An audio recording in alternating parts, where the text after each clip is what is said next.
जो स्ट्रेंथ है पाकिस्तान की वो उसका एक सपोर्ट मैकेनिज्म है जो सोशल सेक्टर और प्राइवेट सेक्टर और एक आम आदमी प्ले कर रहा होता है। पाकिस्तान में सबसे अच्छी बात यह है कि पाकिस्तान में पोटेंशियल बहुत है। अगर 15 करोड़ लोग जो है वो 30 साल से कम की एज के हैं तो 15 करोड़ लोग तो बाहर नहीं चले जाएंगे, और अगर जाएंगे भी तो वो ज़र मुबादला पाकिस्तान ही आएगा। ह्यूमन रिसोर्स पे, ह्यूमन कैपिटल पे जो इन्वेस्टमेंट की ज़रूरत है वो आज से ज़्यादा मेरा ख्याल है पहले कभी नहीं रही थी, और इस वक्त मौका है कि एक टर्निंग पॉइंट पे पाकिस्तान खड़ा हुआ है और एक एहसास है कि हम एक क्राइसिस सिचुएशन के अंदर हैं। मैरीटाइम डोमेन के अंदर हर सेक्टर में उस ह्यूमन रिसोर्स को शामिल करके हम एक बहुत बड़ा इंकलाब ला सकते हैं ब्लू इकॉनमी में।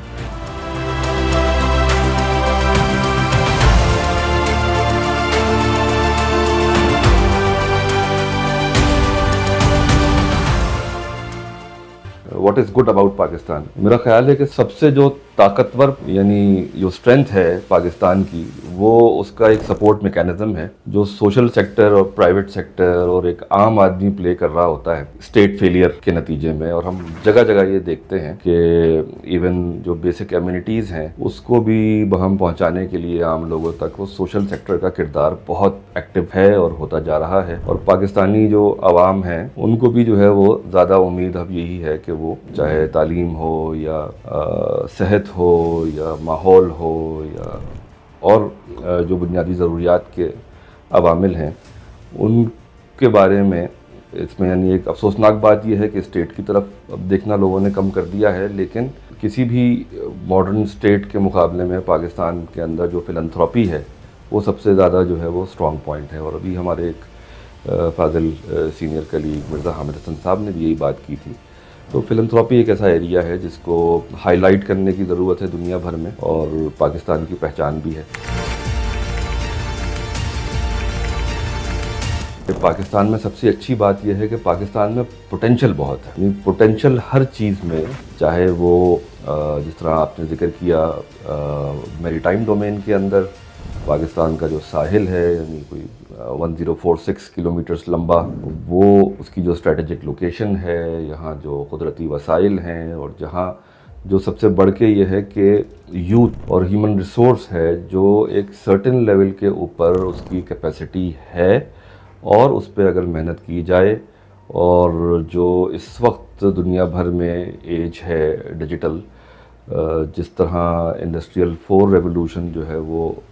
शेप कर रहा है चीज़ों को, या एनवायरमेंटल एंड सोशल रेगुलेशंस जो हैं वो जिस तरह दुनिया भर में गवर्नेंस को और लेजिस्लेशन को और पॉलिसी को शेप कर रहे हैं, उनसे अगर फ़ायदा उठाया जाए, बेस्ट प्रैक्टिसेस को इख्तियार किया जाए,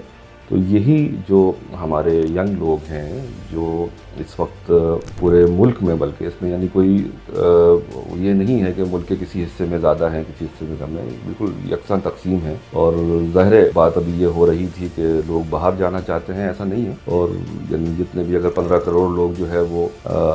30 साल से कम की एज के हैं तो 15 करोड़ लोग तो बाहर नहीं चले जाएंगे, और अगर जाएंगे भी तो वो ज़र मुबादला पाकिस्तान ही आएगा। तो ह्यूमन रिसोर्स पे, ह्यूमन कैपिटल पे जो इन्वेस्टमेंट की ज़रूरत है वो आज से ज़्यादा मेरा ख्याल है पहले कभी नहीं रही थी, और इस वक्त मौका है कि एक टर्निंग पॉइंट पे पाकिस्तान खड़ा हुआ है और एक एहसास है कि हम एक क्राइसिस सिचुएशन के अंदर हैं। और इस सिचुएशन को रियलाइज़ करते हुए, प्रॉब्लम्स को आइडेंटिफाई करते हुए अगर हम डायग्नोसिस की तरफ जाएँ और प्रिस्क्रिप्शन की तरफ जाएँ तो बहुत बेहतर मुस्तकबिल हम शेप कर सकते हैं अपनी आने वाली नस्लों के लिए।